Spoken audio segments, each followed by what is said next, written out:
Why Women Always Take Advantage of Men. An excerpt from the book Mules and Men by Zora Neale Hurston.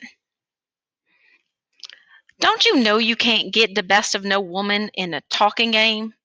Her tongue is all the weapon a woman got. George Thomas chided Jean. She could have had more sense, but she told God no, she'd rather take it out in hips. So God give her ruthers. She got plenty hips, plenty mouth, and no brains. Oh, yes, women's got sense too, Matilda Mosley jumped in. But they got too much sense to go round bragging about it like y'all do. The lady people always got the advantage of men's because God fixed it that way. What old black advantages y'all got? B. Mosley asked indignantly. We got all the strength and all the law and all the money, and you can't get a thing but what we just take pity on you and give you. And that's just the point, said Matilda triumphantly. You do give it to us, but how come you do it? And without waiting for an answer, Matilda began to tell why women always take advantage of men. You see, in the very first days, God made a man and a woman and put them in a house together to live. Way back in them days, the woman was just as strong as the man, and both of them did the same things. They used to get to fussing about who going to do this and that, and sometimes they'd fight, but they was even balanced, and neither one could whip the other one.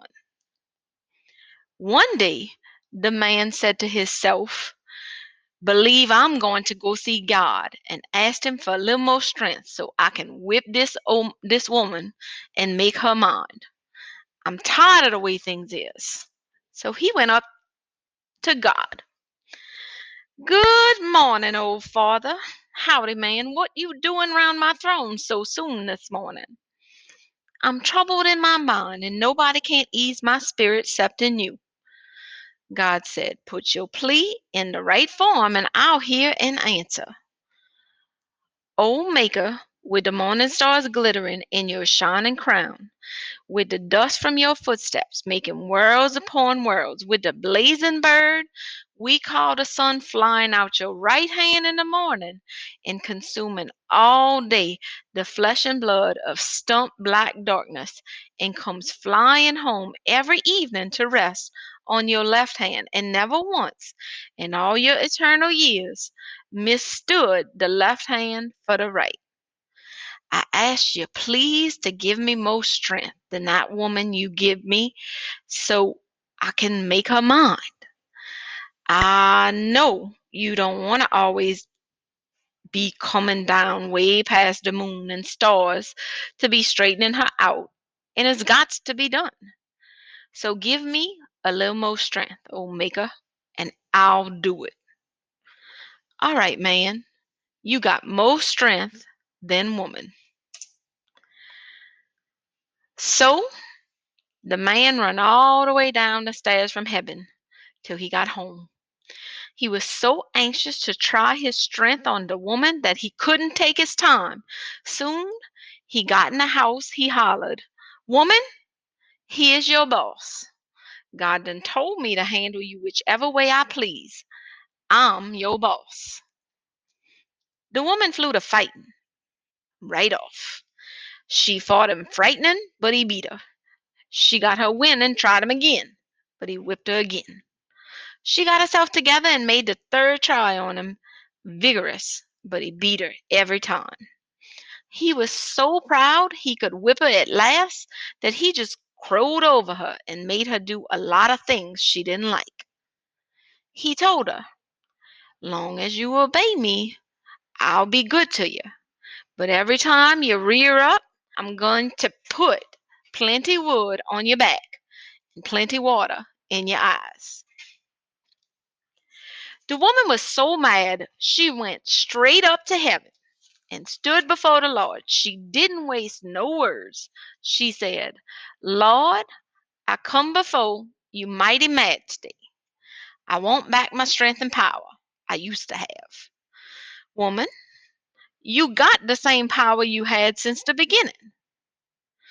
Why is it then that the man can beat me now and he used to couldn't do it? He got more strength than he used to have. He come and ask me for it and I give it to him. I gives them that ass and you ain't never asked me for no more power. Please, sir God, I'm asking you for it now. Just give me the same as you give him. God shook his head. It's too late now, woman. What I give, I never take back. I give him more strength than you, and no matter how much I give you, he'll have more. The woman was so mad, she wheeled around and went off. She went straight to the devil and told him what had happened. He said, "Don't be disencouraged, woman. You listen to me and you come out more than conqueror. Take them frowns out your face and turn around and go right back to heaven and ask God to give you that bunch of keys hanging on the mantelpiece. Then you bring them to me and I'll show you what to do with them." So the woman climbed back up to heaven again. She was mighty tired, but she was more outdone that she was tired. So she climbed all night long and got back up to heaven again. When she got before the throne, butter wouldn't melt in her mouth. "Oh Lord and Master of the Rainbow, I know your power. You never make two mountains without you put a valley in between. I know you can hit a straight lick with a crooked stick. Ask for what you want, woman. God give me that bunch of keys hanging by your mantelpiece. Take 'em." So the woman took the keys and hurried on back to the devil with 'em. There was 3 keys on the bunch. Devil say, "See these 3 keys? They got more power in 'em than all the strength the man can ever get if you handle 'em right. Now this first big key is the door of the kitchen, and you know a man always favors his stomach.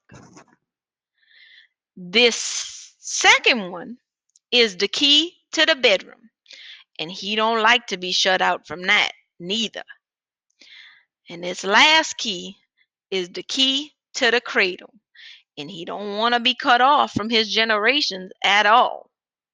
So now you take these keys and go lock up everything and wait till he come to you.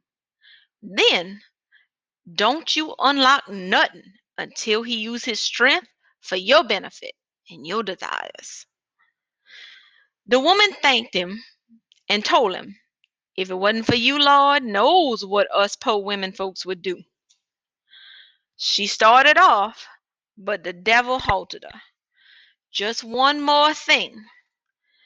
Don't go home bragging about your keys. Just lock up everything and say nothing until you get asked. And then," the woman went on home and did like the devil told her. When the man come home from work, she was sitting on the porch singing some song about peck on the wood, make the bed go good. When the man found the 3 doors fastened, what used to stand wide open, he swelled up like pine lumber after a rain. First thing he tried to break in 'cause he figured his strength would overcome all obstacles. When he saw he couldn't do it, he asked the woman, "Who locked this door?"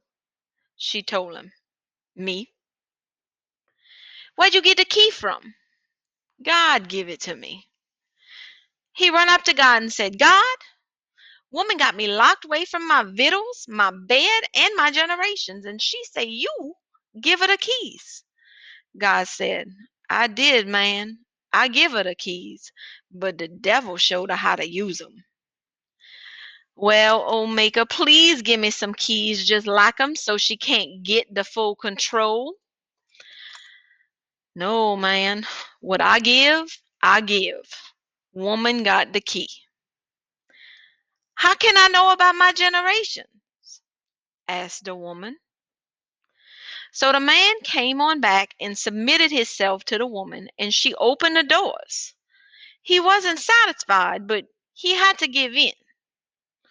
Way after a while, he said to the woman, "Let us divide up. I'll give you half of my strength if you let me hold the keys in my hands." The woman thought that over, so the devil popped and told her, "Tell him no. Let him keep his strength, and you keep your keys." So the woman wouldn't trade with him, and the man had to mortgage his strength to her to live. And that's why the man makes and the woman takes. Your men is still bragging about your strength. The women is sitting on the keys and letting you blow off till she get ready to put the bridle on you. B. Mosley looked over at Matilda and said, "You just like a hen in the barnyard. You cackle so much you give the rooster the blues." Matilda looked over at him archly and quoted, "Step on a pin, the pin bent." And that's the way the story went.